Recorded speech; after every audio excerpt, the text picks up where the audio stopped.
When you open your first travel credit card, nobody hands you a rule book, but there is one. And if you don't know what's in it, it can cost you a welcome bonus, get you denied, or lock you out of a card ecosystem you've been working towards for months. I've been denied more cards than I care to admit. I spent 18 months rebuilding my relationship with Chase. I am still right now navigating Amex pop-up jail trying to get the gold card. Every one of those experiences taught me something, and today I'm sharing all of it so you can play this game strategically instead of learning the hard way. I'm Stacy, welcome back, where I share my points and miles journey from sign-on bonuses to actual trips taken. Affiliate links are always in the description.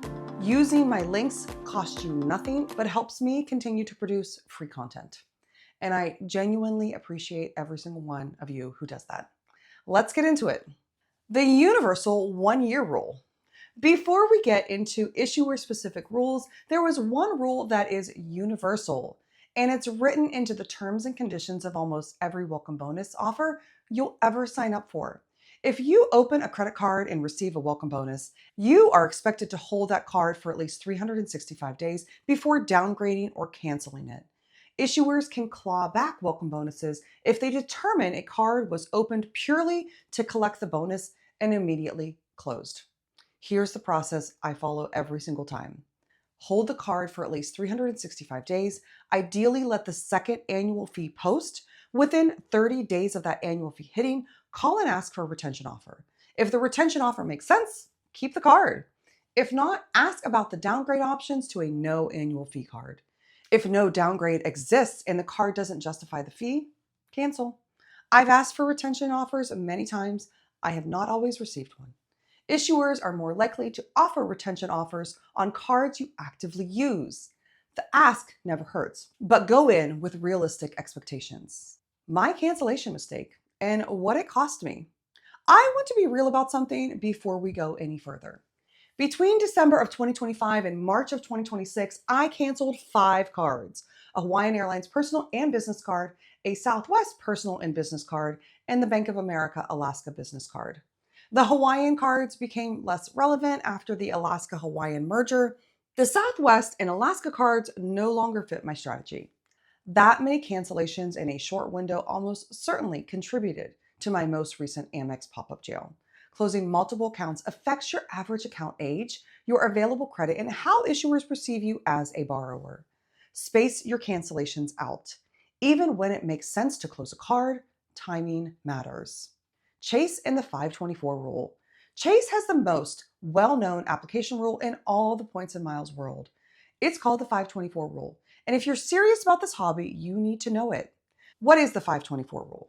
Chase will not approve you for most of their credit cards if you have opened 5 or more new credit card accounts across all issuers, not just Chase, in the past 24 months. This catches beginners off guard because it counts cards from every bank. Opened an Amex, a Citi, and 3 other cards in the last 2 years? You may already be at or over 524 without a single Chase card on your record. A few things that often surprise people. Business cards from most issuers do not count towards your 524. They don't show on your personal credit report. Some business credit cards do count though. Chase cards don't count toward 524 either, but you still need to be under 524 to get approved for them. Authorized user accounts do count. If someone added you to their card, it may be counting against you. Store and retail cards do count. My experience, I got to 424, then 524, and kept getting denied the Chase Inc. business cards, even with my EIN number. I spent 18 months being intentional, only applying for business cards that wouldn't add to my personal count, spacing applications far apart. Once I got back to 324, I was approved. Here's my take, and this is different from what a lot of other creators will tell you. I don't believe Chase should automatically be everyone's first card or priority ecosystem. Card selection should be specific to your situation, your spending, and your travel goals. But if Chase is part of your plan at any time, protecting your 524 status is something to be aware of. Because once you burn it, you're waiting months for those cards to fall off. Amex once per lifetime and pop-up jail.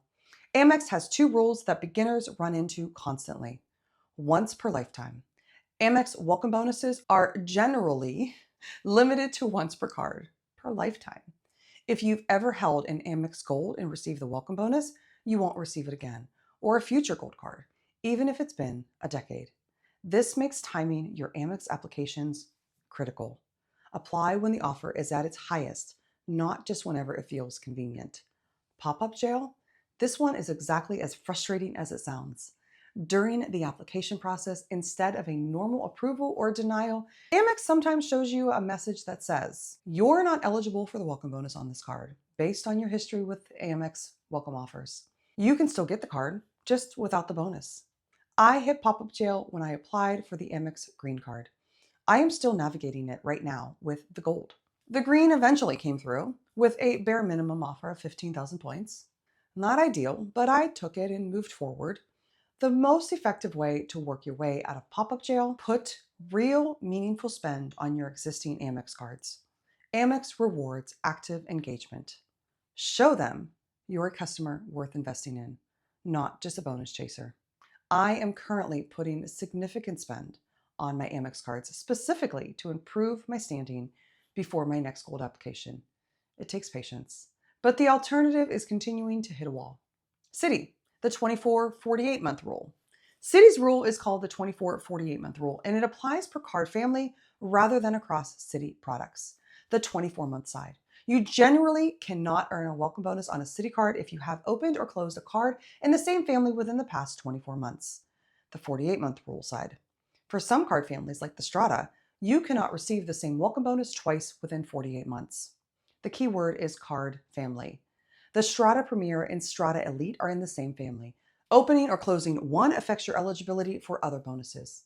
Know which cards are grouped together before you apply or close anything. This rule rewards patience. If you recently closed a Citi card, you may need to wait before applying for another in the same family to be eligible for the bonus. Capital One and others. A few other ecosystems worth knowing before we wrap up. Capital One.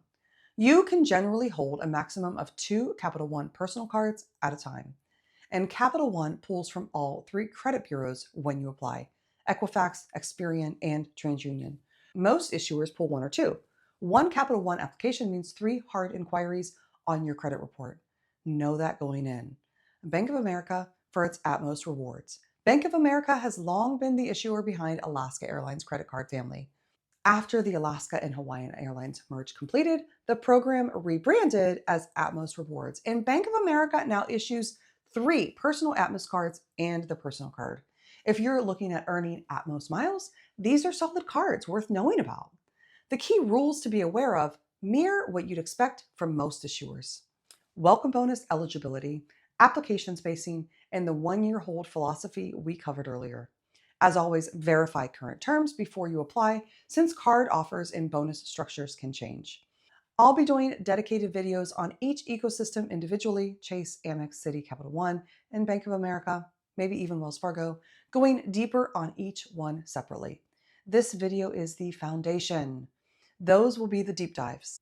The bigger point here: rules help you earn smarter. Here's what I want you to take away from all of this. Knowing the credit card rules and points and miles isn't just about avoiding mistakes.